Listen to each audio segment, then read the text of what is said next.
The Daddy Letters. Letter 12. What a Man Wants. Part 2.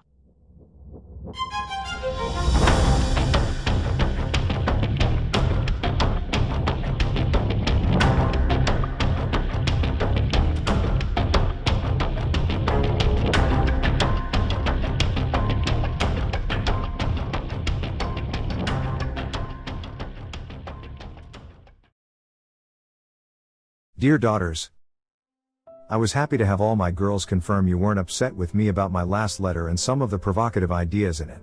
I have 7 pies to account for those confirmations. Your mother was concerned about my pre-diabetic condition, so she made me take 5 of them to the soup kitchen. That was one of the most painful sacrifices I ever made.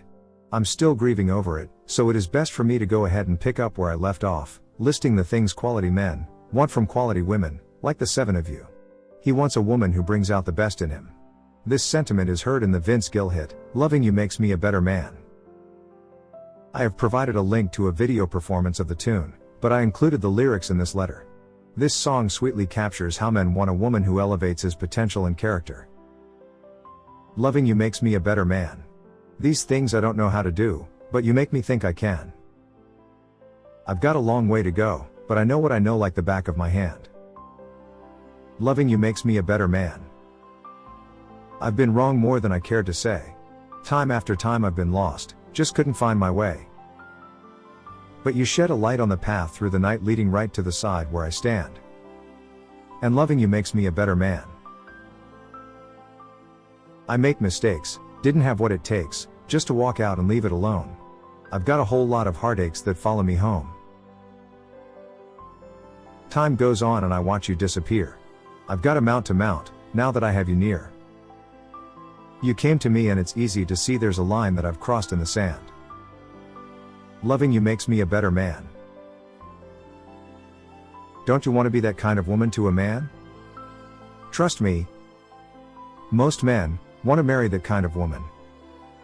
A woman with whom he becomes better, and she becomes better, and they together soar to heights they never could alone.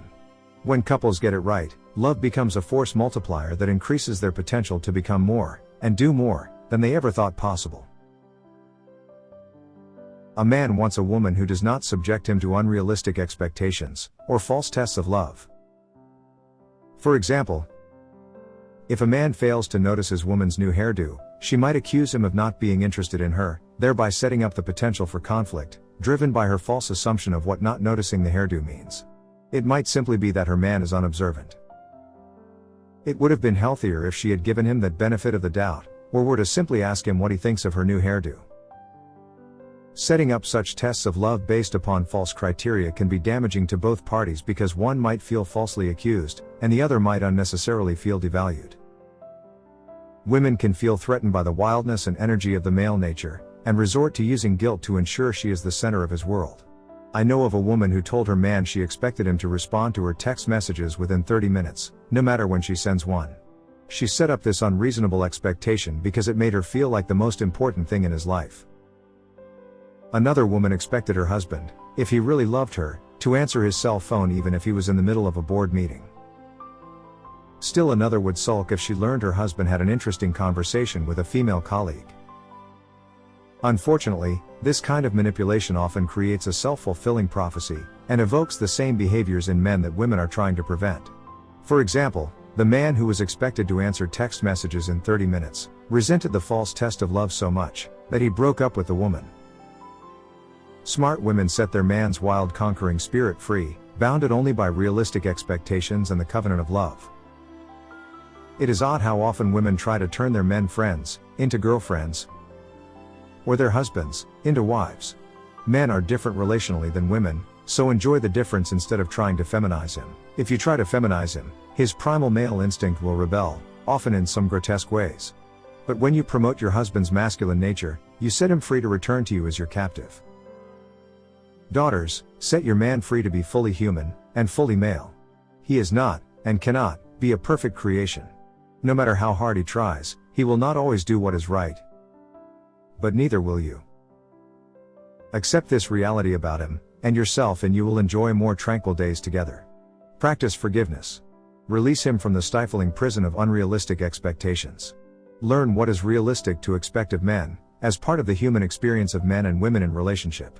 So, when your husband forgets to take out the trash, don't take it personally, it's not.